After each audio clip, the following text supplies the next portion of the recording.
Tnidiet uffiċjalment it-tielet edizzjoni tal-iskema Komunitajiet Aktar Inklusivi b'investiment ta' €250,000. Dan tħabbar mill-Ministru għall-Inklużjoni u l-Volontarjat Giulia Farrugia fis-sede tas-Soċjetà Mużikali Madonna tal-Ġilju fl-Imqabba. Din l-iskema hija mfassla biex tappoġġja proġetti innovattivi mmexxija minn għaqdiet irreġistrati mal-Kummissarju għall għaqdiet volontarji bilan li jinħolqu komunitajiet aktar miftuħa u aċċessibbli għal kulħadd minn persuni b'diżabilità għal tfal u anzjani. Fl-aħħar sentej l-għaqda fejn saret it-tnedija benefikat sew minn din l-iskema tant li wettqet proġetti favur l-aċċessibilità permezz tal-installazzjoni ta' bibien awtomatiċi u livellar mal-bankina ta' barra s-sede fost oħrajn. L-iskema hija konformi mal-Istraġija Nazzjonali 2021 sa 2030 dwar id-drittijiet ta' persuni b'diżabilità u l-Istraġija Nazzjonali għall-Volontarjat mill-2025 sa 2030, żewġ qafas nazzjonali ewlenin. Dwar dan il-għan il-Ministru Giulia Farrugia spjegat kif din l-iskema hija xhieda tal-ħidma tal-Gvern fil-komunitajiet biex jiġi salvagwardjat il-livell lokali tal-volontarjat u l-inklużjoni soċjali.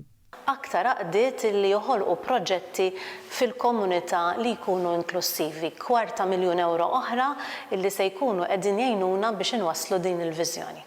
Il-proġetti eliġibbli f'din l-iskema jridu jkunu ġodda u kull għaqda volontarja tista' tissottometti l-applikazzjoni bil-finanzjament jista' jkun sa massimu ta' €10,000. L-applikazzjonijiet għandhom jiġu sottomessi online fuq is-sit Vovanting sa nhar il-ġimgħa 17 ta' April li ġej.